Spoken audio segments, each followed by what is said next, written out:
galant quand même. Je pense que les professeurs ne s'opposera pas à ça. Dames et messieurs, bonsoir. Une fois de plus, ravi de vous retrouver dans ce nouveau numéro de Table Ronde. Vous le savez, le ministre belge des Affaires étrangères a été à Kinshasa dernièrement pour parler de la situation de l'Est.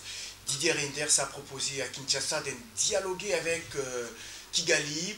Comment trouvez-vous la proposition de la Belgique alors que la communauté internationale condamne toujours le Rwanda? Et on va également parler de la force internationale neutre. Le gouvernement congolais tient mordicus à la MONUSCO alors que l'on parle de 4000 hommes qui viendront de la région de Grand Lac pour traquer le M23. Nous allons étudier la question avec 3 invités sur ce plateau. Nous avons d'abord une dame. Bonsoir Madame Joël. Bonsoir Monsieur Mpans. Madame Joël Nyota Mbadou, vous êtes présidente du collectif des femmes de la majorité présidentielle. Vous allez bien? Oui, je vais. C'est un collectif qui vient de voir les jours. Ça fait déjà un mois. Un mois? Vous parlez de quoi? Nous réunissons nos efforts pour accompagner notre autorité morale, le chef de l'État, son Excellence M. Joseph Kabila Kabange, ainsi que le gouvernement et toutes les institutions. Vous réunissez les femmes? Oui, toutes les femmes, c'est-à-dire ce sont les femmes présidentes des ligues des femmes du parti politique, membres de la majorité. Alors, c'est elles les membres du collectif. Donc, avec les femmes, nous voyons comment on peut apporter notre pierre dans la reconstruction du pays. Merci. Également sur ce plateau, Monsieur Papi Tamba, bonsoir. Bonsoir. Papi Tamba et du PPRD, vous allez bien au PPRD? Ça va très bien. Très bien. Et enfin, professeur Mathieu Kalele Kabila, bonsoir. Bonsoir. Professeur, vous êtes président du Front pour un nouveau type des Congolais. C'est un parti politique de l'opposition, vous allez bien? Je ne sais pas. Pourquoi vous ne savez pas? Non, on le verra tout à l'heure. Merci. Madame Joël, la guerre de l'Est, on en parle toujours. La situation reste toujours inquiétante. La situation humanitaire également. Et j'ai parlé tout à l'heure là de la visite du ministre belge des Affaires étrangères qui a pris des contacts dernièrement qui a pris langue avec son homologue congolais. Il a même proposé à Kinshasa de dialoguer avec le Rwanda. Comment trouvez-vous cette proposition? Elle n'est pas mauvaise, la proposition, parce que si nous allons même dans la Bible, le Christ nous a enseigné que si une nation veut aller en guerre avec une autre, il est plus sage de passer d'abord par les dialogues pour voir si on peut trouver un arrangement à l'amiable. Et les juristes renchérissent en disant que un mauvais arrangement vaut mieux qu'un bon procès. Donc, je pense que dialoguer, ce n'est pas mauvais parce que les dialogues nous a déjà répondu. Je crois que les Congolais s'en souviennent encore. La situation que nous vivons aujourd'hui, elle n'est pas nouvelle. C'est une situation, c'est du déjà vécu ça. Et c'est les dialogues qui avaient arrangé toute la difficulté que nous avions lorsque le chef de l'État prenait le pouvoir en 2001. Il a trouvé un pays qui était vraiment morcelé. Il y avait la guerre non seulement à l'Est, mais à l'Ouest aussi. Et qu'est-ce qui a résolu cette guerre? C'était le dialogue. Si aujourd'hui nous pouvons aller au dialogue et trouver la réponse à notre préoccupation, moi je pense que ce n'est pas mauvais. Et je vais encore dire par rapport à la prise du pouvoir du chef de l'État, lorsqu'il prenait le pouvoir, il avait fait une promesse en 2001 que je garde jusqu'à aujourd'hui. Où sera la paix? J'irai. Et il est allé vers la paix. Il a consenti ce que personne, aucun chef de l'État n'a jamais consenti pour amener la paix. Alors, si le dialogue va nous amener la paix, moi je pense qu'il faut y aller. En ce qui concerne le Rwanda, ça pourrait porter sur quoi ce dialogue selon vous? Bon, les Rwandais se désengagent de ce qui nous arrive. Je n'ai pas encore vu ni le gouvernement rwandais ou le président rwandais reconnaître qu'ils sont impliqués dans l'affaire qui nous arrive, dans la guerre de l'Est. Mais si le ministre belge peut proposer cela, c'est d'abord pour confirmer que le Rwanda nous a agressés et que le Rwanda donne les raisons et les motivations de cette agression afin que nous puissions y trouver la réponse. Merci. Professeur, le Rwanda, il a été prouvé noir sur blanc qu'il a agressé la RDC à travers le M23. Et il y a eu même des condamnations, il y a eu des sanctions financières, des sanctions politiques également de la part de la communauté internationale. Et aujourd'hui, c'est la bouche de l'Union européenne qui a délégué le ministre belge des Affaires étrangères qui appelle au dialogue entre Kinshasa et Kigali. Oui, mais on n'a pas attendu le ministre belge des Affaires étrangères pour savoir que le Rwanda agresse le Congo. Nous le savions depuis très longtemps, et même depuis l'AFDEL. Après les Mutebusi, les Kunda Batware, les Bosco Taganda, c'est le Rwanda. Il faut même ajouter maintenant que c'est le Rwanda, l'Ouganda, le Burundi. Je sais que de par le monde, quand les gens se battent, on dialogue aussi. Il y a une diplomatie secrète. Nous prenons l'exemple classique. Américains et Vietnamiens se battaient, les militaires au front, les diplomates à la table des négociations. Là, ce n'est pas une nouvelle chose. Il y a deux donnes nouvelles très importantes. C'est que le ministre belge des Affaires étrangères invite à négocier avec le Rwanda et non pas avec les envoyés du Rwanda, que sont le M23, émanation du CNDP. Donc, discuter avec le Rwanda, qui est le commanditaire, vaut mieux que discuter avec les substituts. Là, nous sommes d'accord. Il y a également, comme je viens de le dire, le Rwanda n'est pas seul. Nous ferions preuve de nécessité politique en n'incluant pas l'Ouganda et le Burundi. Parce que dernièrement, on a trouvé des militaires ougandais ayant traversé par Bunagana pour soutenir le fameux M23. Il ne faut pas laisser ces messieurs-là de côté. Troisièmement, du côté Congo, il y a trop de laxisme. On ne va pas en négociation pour des frais de mission. Vous allez en négociation avec la maîtrise de vos dossiers, la connaissance de vos intérêts et la défense acharnée, intelligente, tactique de ces intérêts pour dire s'il y a des concessions à faire, je ne peux pas aller en deçà de ceci, de cela. Or, l'exemple nous a démontré que dans cette affaire de la guerre avec le Rwanda, nous avons négocié mal et en position de faiblesse. Si vous voyez l'accord du 23 mars 2009, invoqué aujourd'hui par le mouvement du 23 mars, avec raison.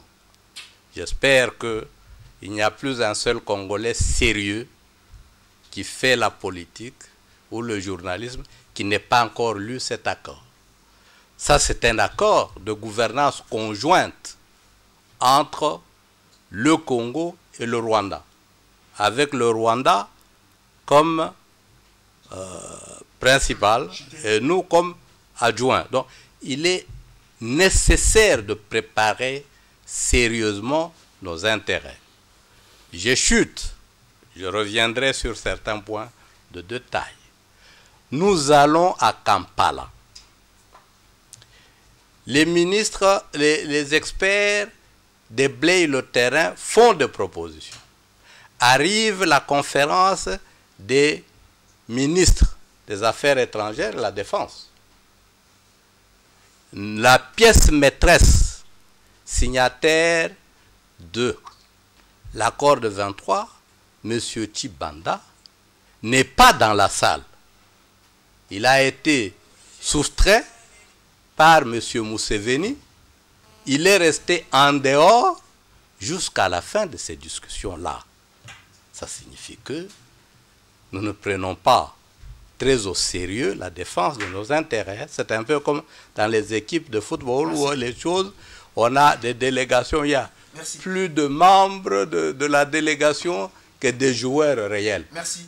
Monsieur Papitamba, trop de laxisme du côté congolais, parce qu'on estime par exemple dans ce genre de négociations pour les professeurs, estime qu'il faut, il pense qu'il faut sérieusement préparer ses intérêts.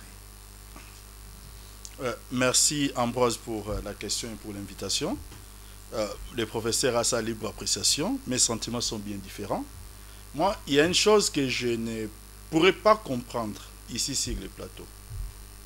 C'est que des gens qui nous observent de loin, des gens qui ne sont pas congolais, qui ont longtemps travaillé dans l'expertise, dans tout ce qui peut, dans les matières, par exemple, des conflits entre les États, que ces gens aujourd'hui reconnaissent les efforts de la diplomatie congolaise, que ces gens salient le travail que les Congolais sont en train de faire par rapport à ces problèmes de la crise de l'Est. Que les Congolais que nous sommes, peut-être habités d'une certaine intelligence que les autres n'ont pas, passions toujours notre temps à faire l'autopsie de quelque chose qui pourtant les résultats sont éloquents. La grande différence qu'il faut observer entre nous et nos amis l'opposition dans les regards par rapport à ces problèmes de l'Est, c'est qu'il y a des gens qui sont dans la critique, mais nous sommes dans l'action. Nous savons ce qui se passe. Nous y allons régulièrement. Nous travaillons sur les dossiers. Et nous savons comment les choses évoluent. En matière de sécurité, et ça je vais prendre un exemple, dans les débats en France entre le président François Hollande et le président Sarkozy, lorsqu'il fallait parler des otages, le président François Hollande était clair que je n'ai pas l'information. Il n'y a que le président Sarkozy qui pourrait les donner parce que ça entre dans le cadre de ce qu'on appelle les secrets de défense. L'opposition n'a pas toutes les informations. Néanmoins, l'opposition peut faire l'effort de se renseigner. Mais quand ils sont invités, ils préfèrent briller par l'absence. Alors, lorsque les choses se font dans ces pays, ils n'ont que deux choix. Ou ils nous accompagnent pour que nous puissions avancer, ou lorsqu'ils trouvent qu'ils ont besoin de faire que de l'autopsie sur autopsie, aller de critique en critique, on va leur dire que ce n'est pas le moment. Aujourd'hui, au moment où nous sommes là, nous avons besoin de l'unité de tout le monde. Nous sommes aujourd'hui agressés, les gens les reconnaissent, vous l'avez dit dans votre introduction. C'est mauvais de dire, par exemple, qu'il faut préparer sérieusement ces intérêts. Je suis en train de vous dire ceci, que les regards de telles critiques, ce sont les regards des gens qui sont à l'extérieur. Moi, je vous parle des résultats sur les terrains. Et les résultats sur les terrains sont éloquents. Je les considère comme étant essentiels pour ne pas gloser dans les considérations secondaires. Voilà pourquoi je suis en train de dire qu'en ces moments précis, les Congolais peuvent faire un effort de casser les murs des clivages pour parler comme un seul homme et saluer tout ce qui marche dans notre pays.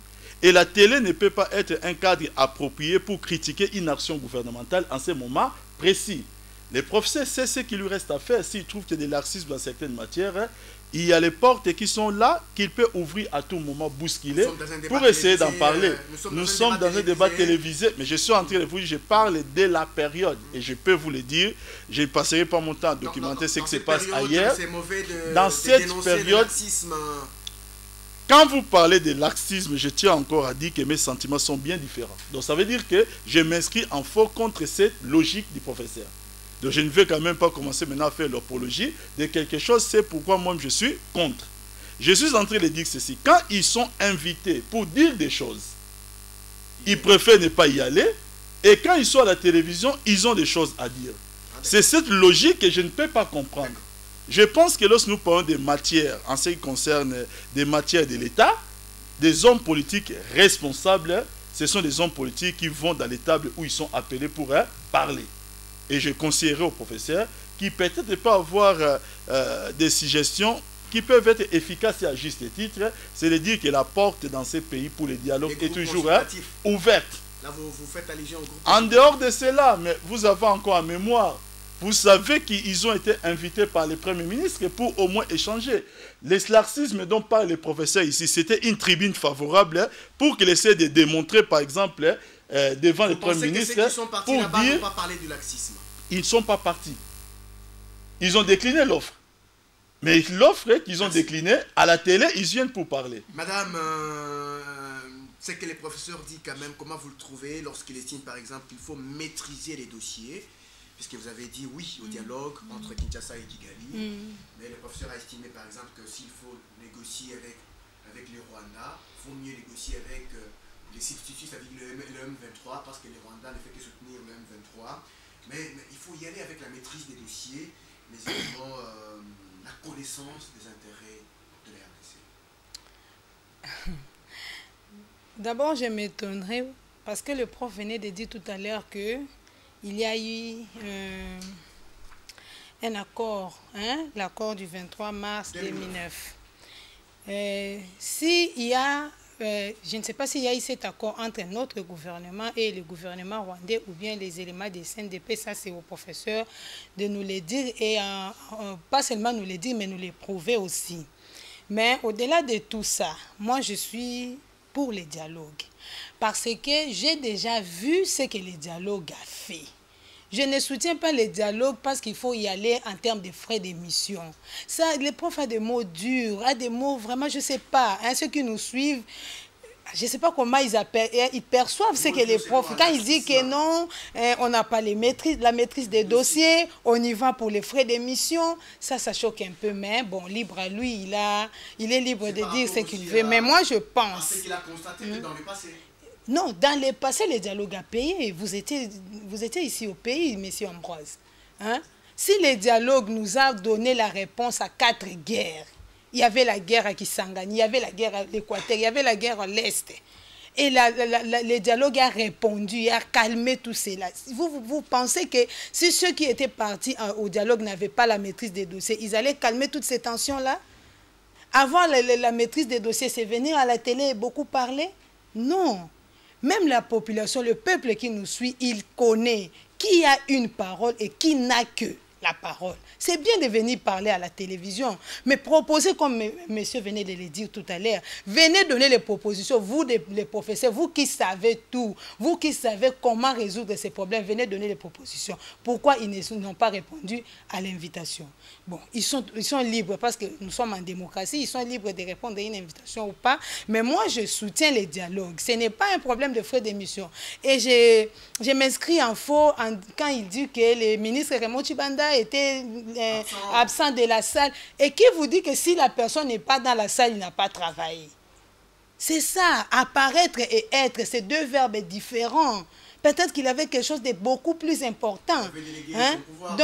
Donc pour dire aux professeurs, ne vous fiez pas seulement aux apparences. Et le travail que le gouvernement fait, il y a de fortes avancées par rapport... Pensez-vous que son absence dans des dialogues comme ça a un crédit vis-à-vis... Est-ce qu'il y avait des résolutions qui ont été prises à l'absence du ministre Raymond Tshibanda?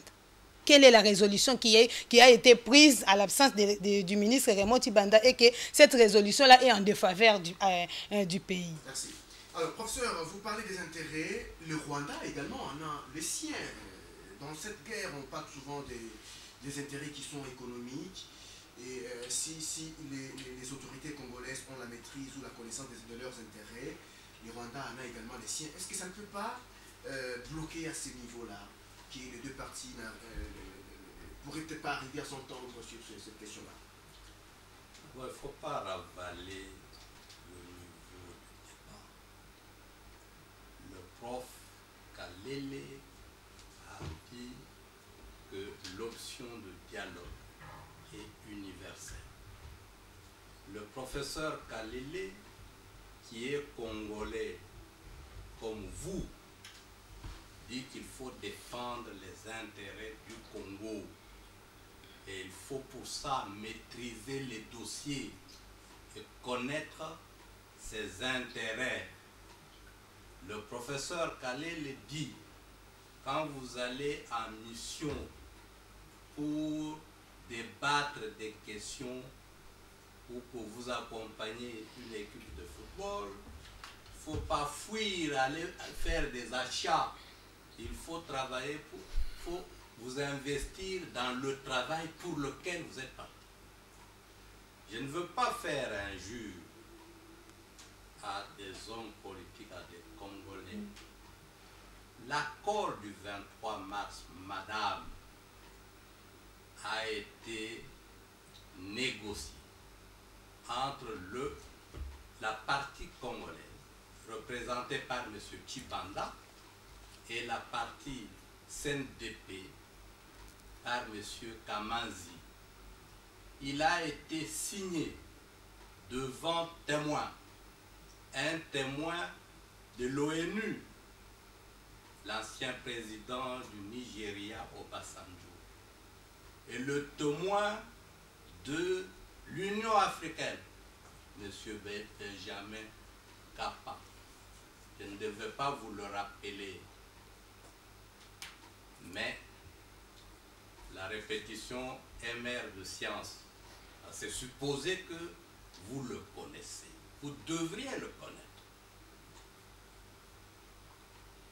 Je dis que dans cet accord, les intérêts du Congo ont été sacrifiés. Déjà dans votre propre famille politique, le gouverneur du Nord Kivu s'appelle comment? Palou, Julien.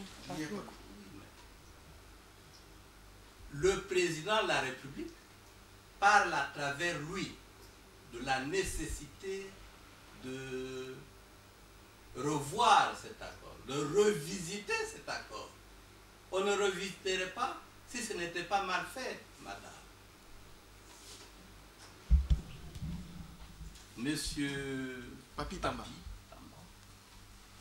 Oui, il peut se vanter d'être aux affaires. À quel niveau il ne sait pas.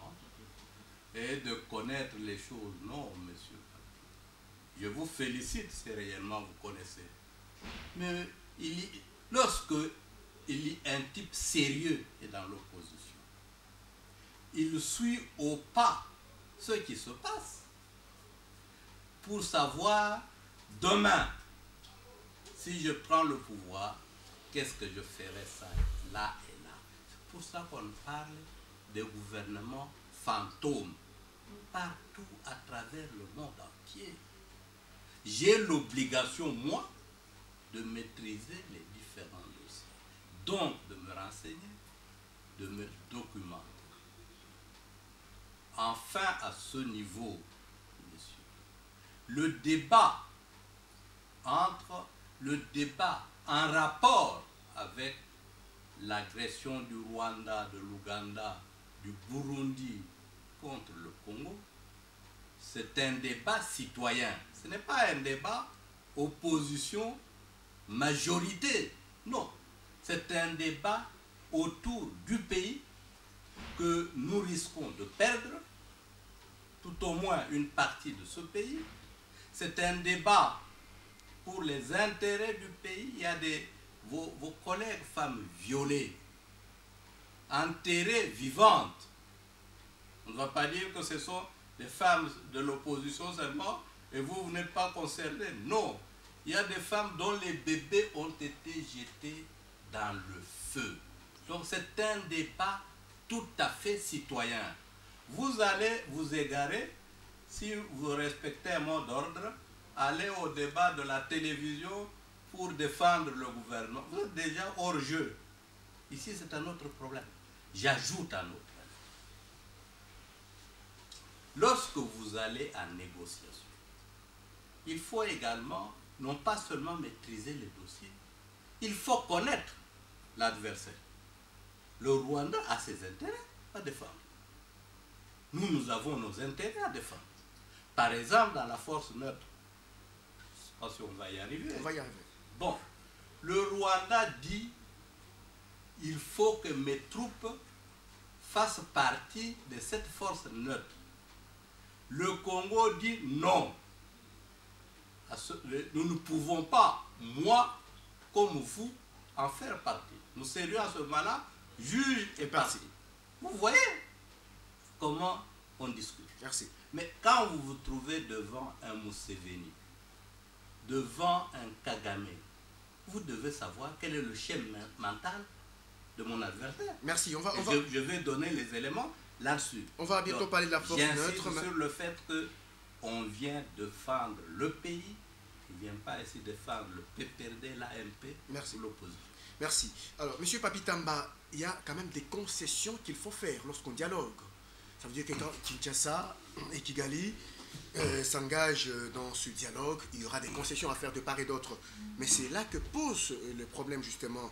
Et là, le professeur se rappelle, par exemple, que par rapport à l'accord de 2009, les intérêts du Congo ont été sacrifiés. Voilà pourquoi il y a une crainte au niveau de l'opinion. Monsieur Ambroise, je peux comprendre que les professeurs soient peut-être professeurs depuis des lustres et qu'ils confondent des fois son auditoire ainsi qu'un plateau de télévision. Nous ne sommes pas ici professeurs pour recevoir la matière. Nous savons que c'est un débat citoyen. La même reproche que vous pensez nous formuler, vous pouvez vous la reformuler à vous-même et vous allez vous suivre. Vous pouvez vous suivre vous-même, messieurs les professeurs. La deuxième chose que je veux dire par rapport à cela, c'est quoi? Je pense que nous devons nous rappeler ici sur les plateaux que la majorité présidentielle, c'est un fait privé dans l'État. Ne faisons pas d'amalgame. Je dis bien la majorité présidentielle est un fait privé dans l'État. Ce n'est pas un cadre institutionnel. Ça, c'était la deuxième observation. La troisième observation maintenant, c'est quelque chose que je n'arrive pas à comprendre. Lorsque un cadre est donné dans ces débats citoyens, pour que des gens qui se considèrent comme étant illustres et ayant celle la matière puissent au moins les apporter devant l'autorité, ils répondent aux abonnés absents. Mais lorsqu'il faut maintenant faire l'autopsie, comme ils aiment bien la télévision, parce qu'ils veulent toujours penser que le peuple congolais devait continuer à être leur proie, ils viennent ici maintenant pour dire des choses qui énervent les efforts qui sont mis en place. C'est cette attitude ou cette double attitude que je n'arrive pas à comprendre. C'est pourquoi j'ai dit tout à l'heure, j'ai parlé de nous. Je ne singularise pas les débats, monsieur le professeur. Je ne dis pas que je suis aux commandes dans ce pays. Je suis ici, je parle au nom, je pense que je suis membre d'un parti qui est au pouvoir. Et quand je dis que nous gérons les choses, je ne suis pas le Premier ministre. Mais je pourrais avoir certains renseignements étant de l'intérieur. Quand le président François Hollande, avec les niveaux qu'on peut lui reconnaître, va tout simplement désister à une question pour reconnaître aux journalistes que c'est le président Sarkozy pouvait avoir l'information, vous pouvez aussi vous considérer qu'en état dans l'opposition, il y a des choses qui peuvent vous échapper. Et les dire n'est pas vous offenser, monsieur le professeur. Les dire, c'est seulement vous amener à un peu de modestie. Pour vous dire qu'il serait aussi nécessaire. Je réponds à votre question en répondant à certaines préoccupations du professeur. Et je pense que c'est important, puisque mon nom a été cité, si des points précis, il est important, j'apporte la réponse. Donc nous ne sommes pas ici sur ce plateau pour non pas recevoir la matière et ignorer que le débat est citoyen. Maintenant, par rapport à votre question, par rapport aux intérêts, mais attendez, je veux vous dire une chose, M. Ambroise. Le chef de l'État a fait un point de presse. Et dans son point de presse, il était clair là-dessus. Il a bien dit qu'on ne fait pas la paix avec son ennemi. On fait la paix, plutôt on ne fait pas la paix avec son ami, on fait la paix avec son ennemi. Et nous le savons, quand toute forme d'hostilité qui puisse et qui peuvent exister plutôt dans ce monde, la solution politique est seulement la solution finale et la solution idéale. C'est pourquoi il avait ouvert 3 options. Il y a l'option militaire, l'option diplomatique et l'option politique. Et personne dans ces pays, je dis bien personne dans ces pays n'a de leçons à donner à quelqu'un qui s'appelle, à